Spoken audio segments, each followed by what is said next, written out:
Je vous reviens aujourd'hui avec mes favoris du mois. Alors je vais commencer avec un shampoing, je vous en ai un petit peu parlé sur Instagram, ça c'est vraiment un chouchou de ces 2 derniers mois. Il s'agit des shampoings John Masters Organics que j'ai découvert très récemment. Donc je connaissais la marque depuis un bout de temps maintenant, mais concrètement je m'étais jamais laissé tenter parce qu'un shampoing c'est entre 20 et 28 € les 236 ml.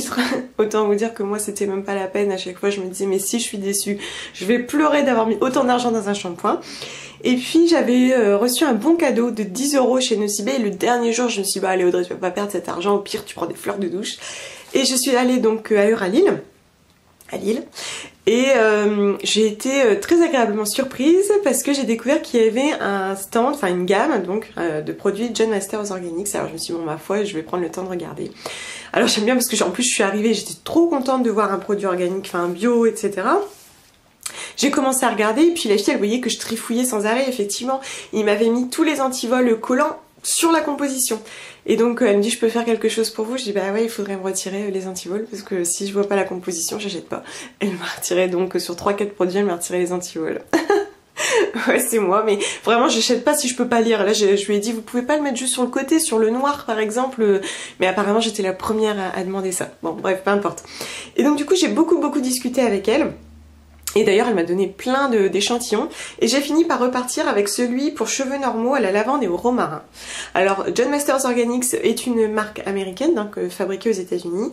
Par contre je me suis fait prendre à mon propre jeu parce que quand je suis arrivée j'ai saisi une bouteille, ça devait être un sérum huileux pour cheveux qui était labellisé USDA, donc labellisé bio. Et puis après j'ai fait mes achats et en rentrant chez moi j'ai vu qu'il n'y avait plus de label. Donc a priori il n'y a que certains produits qui sont effectivement labellisés. Cela dit, il y a toujours ce petit astérisque qui dit certifié organique sous certains composants. La marque est effectivement connue et reconnue pour son efficacité. Il y a quand même un univers assez prestigieux. La bouteille est très élégante. Voilà, c'est vraiment l'univers de la marque. Il y a des produits qui sont véganes, mais pas tous. On a d'ailleurs des produits au miel. Celui-ci normalement en fait partie. Et voilà. Donc j'ai pris celui-ci parce que c'était le moins cher en fait, il est à 20,50 €. Et puis voilà, j'ai les cheveux pas tout à fait normaux puisqu'ils ont changé ces dernières années, secs sur les longueurs, plutôt gras en racines et indisciplinés. Mais à la base ils sont normaux. Et voilà, à force de parler de l'efficacité du produit, je me suis dit que ça pourrait tout à fait convenir. Et effectivement, c'est un très bon produit. Il est brun, de couleur brune, la texture donc c'est une texture gel qui mousse très bien, qui lave très bien les cheveux et qui les laisse vraiment doux, en bonne santé. On sent que c'est aussi un soin. Vous voyez, je vous parlais juste avant de l'Amazona, je vous disais le shampoing est très bien mais c'est juste un shampoing, c'est-à-dire qu'il nettoie, il n'apporte pas de soin à mes longueurs. Ici oui, j'aurais presque utilisé un après-shampoing avec, honnêtement mes cheveux sont beaucoup plus brillants, beaucoup plus beaux. D'ailleurs l'une d'entre vous me l'avait fait remarquer. C'était Let's Talk About Green qui a un blog. Effectivement, mes cheveux sont bien plus brillants depuis que j'utilise ces produits-là.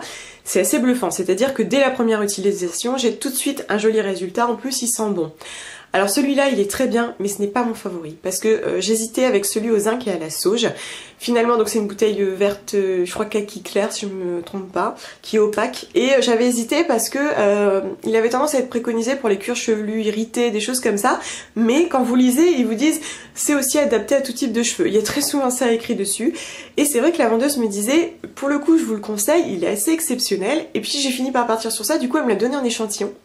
Et dans l'échantillon, j'ai pu à mon avis faire bien 5 lavages et j'ai été bluffée. C'est-à-dire que je l'aime encore plus que celui que je vous présente aujourd'hui parce que celui au zinc et à la sauge me faisait des cheveux mais de malade, incroyable. Juste après la douche, en fait il y a effectivement un conditionneur qui est dedans, un après-shampoing, et enfin si on peut dire parce que bon, ça reste un shampoing. Et en fait mes cheveux étaient d'une douceur, ils étaient super souples, je faisais ça, oh, c'était un bonheur, ils étaient tellement doux, tellement brillants. La seule chose que je pouvais lui reprocher c'est de ne m'apporter strictement aucun volume. Mes cheveux étaient parfaitement plats mais tellement doux, mais un truc de fou. Et alors l'odeur de celui au zinc et à la sauge, un truc de fou. Et ça reste pendant plusieurs jours sur les cheveux. C'était une odeur très sucrée, je vais peut-être pas savoir me rappeler. De souvenir, c'était genre une sorte de coco caramélisé. Oh, qu'est-ce que ça sent! Ça sent bon! Oh, vos cheveux, enfin, oh, c'était vraiment du bonheur ce shampoing. De toute façon, je termine celui-ci, j'essaye de trouver un bon plan pour payer moins cher et prendre celui au zinc et à la souche. C'est vraiment une très bonne découverte. C'est vrai que ce sont des shampoings onéreux, qui ont de très longues compositions. mais pour le coup on nous ment pas.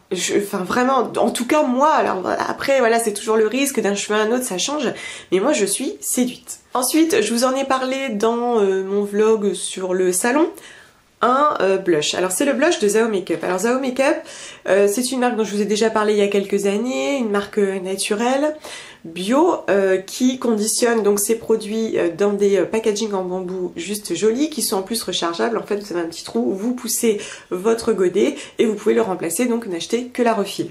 Du coup c'est assez écologique et économique. J'aime beaucoup l'esthétique de la marque. Juste un peu dommage parce qu'on a un pochon, c'est super mignon hein, le pochon, il n'y a pas de souci, mais moi je sais jamais quoi en faire après, donc du coup j'ai tendance à le remettre en me disant au moins tu l'utilises, enfin bref, peu importe. Et donc j'ai celui-ci, dont je vous remettrai la référence en dessous, qui est un orange assez beige, que j'aime beaucoup, beaucoup, beaucoup. Alors c'est vrai que c'est lié à ma carnation évidemment, mais vous voyez le matin quand je pars à l'école et que j'ai vraiment une triste mine, donc à l'école de mon fils, hein, et ben je mets juste un coup de blush et tout de suite je trouve que ça me donne bonne mine, un petit coup de fouet et ça me... tout de suite au teint, je sais pas, ça fait du bien à mon teint et c'est super joli, ça a été mon favori, je l'ai porté presque tous les jours, j'aime énormément cette couleur, elle est magnifique. La seule chose que je reproche aux produits Zao, c'est leur tenue qui est quand même moyenne. Là je dois faire 2 retouches dans la journée, il ne tient pas bien, du coup en ce moment je mets le spray Indème Eau de Génie que je teste encore, mais j'ai l'impression que ça tient effectivement un petit peu mieux, on le voit dans la vidéo vlog d'ailleurs, je trouve que effectivement ça tient mieux. Bon, affaire à suivre, je vous en reparlerai. En tout cas je l'aime beaucoup. Alors juste une petite aparté, dans la vidéo vlog sur l'unboxing je vous parlais donc du liner. Et on voit clairement ma surprise lorsque je découvre le label vegan. Alors j'explique parce que Zao je connais depuis longtemps et pour moi ce n'était pas vegan, puisque je sais qu'il y a de la cire d'abeille, il y a des composants animaux dans les rouges à lèvres. De la cire d'abeille donc. Du coup j'étais assez surprise et c'est ça qui explique ma surprise très spontanée dans ma vidéo. Et donc en fait toute la marque n'est pas labellisée, je comprends mieux. Et c'est juste l'un de leurs produits et le liner en fait partie. Toujours est-il que ce blush, je l'ai adoré. Du coup, je vais enchaîner avec le liner. Donc, je vous ai dit, hein, ce liner m'a été offert par Zao via Octoly. Et ça fait partie de mes chouchous. Vraiment, je suis fan. C'est-à-dire que là, je pense que j'ai trouvé le compromis idéal pour moi. Comme je vous ai dit, chez moi, le liner, c'est très compliqué parce que... il faut vraiment que la texture soit parfaite, la mine soit bien fine, qui sèche quand même assez vite pour pas me faire des transferts et surtout qui ne migre pas parce que j'en ai essayé des naturels qui migraient et je trouvais que c'était vraiment pas joli. Celui-ci il est parfait, enfin moi j'adhère quoi, j'adhère. Donc j'ai essayé le noir qui est aussi dans un packaging en bambou, tout aussi joli et vraiment parfait quoi, enfin il tient toute la journée, il bouge pas et en plus comme la mine est bien fine, vous pouvez vraiment aller en ras de cils. Vous voyez bien qu'on ne voit plus du tout votre peau. Il est impeccable. La texture, elle est impeccable. Elle est lisse, il est net. Vraiment, je l'adore. Je l'adore. Alors la seule chose, c'est que je ne peux pas l'évaluer par rapport à son prix puisque je ne l'ai pas payé. J'aurais peut-être dû aller voir le prix. Voilà, j'imagine qu'il est entre 10 et 15,90 €. On va dire qu'au-delà, je ne l'aurais pas acheté. Parce que je ne mets pas suffisamment de liner. Mais le fait est que le produit en lui-même, il est naturel, il est bio, il est vegan, en plus il est net, il est parfait, il est efficace, il est beau, il est profond, il est très pratique. Ça c'est un de mes gros chouchous de ce mois-ci. Ensuite je vous en avais parlé sur Facebook je crois, je vous avais parlé des produits santé là. Donc ces produits là je les ai testés, alors c'est pas un partenariat, enfin si on peut dire, en fait c'est avec Co-Créatrice, c'est la deuxième fois que je le fais depuis le début de ma chaîne. En fait la marque met un petit peu à l'épreuve ses produits, nous propose de les tester et de les critiquer lourdement pour pouvoir les améliorer. Et effectivement, quand je l'avais fait, donc ça devait être il y a 2 ans, c'était un sérum, ils avaient vraiment tenu compte de nos propos puisqu'on avait parlé notamment des packaging qui reflétaient pas assez le fait que ça soit bio et naturel. Et là ils ont changé leur packaging, effectivement ça va beaucoup mieux. J'apprécie beaucoup la démarche de dire, bah voilà, on fait tester pour nous améliorer. Moi j'aime bien, après voilà. Alors j'ai testé ces 2 produits, bon voilà, moi je teste, hein, pourquoi pas. Maintenant je suis une personne assez critique et exigeante, voilà, mes amis vous le diront. Et pour le coup je suis très contente de cette routine puisque je l'utilise encore à ce jour, alors qu'à l'époque j'utilisais le Pai Skincare que j'aime tout autant, je vous en parlerai très prochainement. Mais là pour moi c'est un coup de cœur puisque ça fonctionne très bien. D'ailleurs la crème est toujours à gagner sur ma page Facebook jusqu'au 15 décembre. Alors donc on avait un sérum huileux que voici, dont la bouteille est toute toute mignonne. J'aime beaucoup, je l'ai dit d'ailleurs dans mon retour que j'aimais beaucoup la bouteille. Donc on a différentes huiles végétales, on a un complexe d'huiles végétales additionné de quelques huiles essentielles, notamment de camomille, cannelle, géranium, lavande, orange douce, blablabla. On retrouve aussi du sésame, de la noisette, du jojoba, du centella asiatica, puisque c'est la plante revendiquée par la marque. Alors, par contre, un gros bémol dont je n'ai pas pu leur parler puisque ça s'est produit très récemment, le flocage, la peinture qu'il y a dessus s'abîme, vous voyez, elle s'effrite. Et du coup, ce qui se passe, c'est que quand je prends la bouteille, j'en ai plein sur les doigts et quand je l'applique, je m'en mets sur le visage. Donc du coup, je vais le remonter à la marque, ça c'est fort dommage, pour qu'il puisse s'améliorer du coup ou qu'il travaille avec un autre imprimeur. En tout cas, la bouteille en elle-même, elle est très bien puisque vous avez un flacon en verre flouté, ce qui est très bien pour la conservation, une pipette en verre, et il est exceptionnel. Je l'aime énormément. Alors, on devait normalement l'utiliser le soir, donc mettre le sérum puis la crème. Je trouve ça un peu costaud, un peu gras pour se maquiller après. Moi je le faisais quand même, je me maquille pas nécessairement, donc du coup ça marchait. Par contre, si vous vous maquillez, moi je vous conseillerais plutôt le soir, ou alors indépendamment, voilà, utiliser la crème le matin, le sérum le soir, huileux. Voilà. Bon, moi j'utilise les deux pour faire le truc à fond, et je suis ravie. C'est-à-dire que j'ai une peau sèche, déshydratée, qui est quand même assez mature, donc du coup... Je trouve que ma peau a pris vraiment en confort. Vraiment, ça lui a fait du bien. Je peux pas vous dire que ça a fait quoi que ce soit sur les rides. Franchement, je leur ai même dit, moi j'ai rien vu. Par contre, ça m'a apporté du confort. Ça a fait du bien même à mon teint. J'ai utilisé les deux et vraiment, j'ai adoré. Même là, avec le froid. Vous voyez, je fais du vélo, je prends le froid dans le visage, c'est impeccable. La crème qui va avec est enrichie au beurre de karité et elle est très bien. Seule, elle ne me suffirait pas. Pourtant, c'est une crème assez costaud, mais j'ai vraiment une peau pourrie. Hein. J'ai vraiment une peau super sèche, c'est toujours un petit peu compliqué. Donc voici, donc il est conditionné dans un flacon Airless, ouais, le petit trou. Et elle est très bien.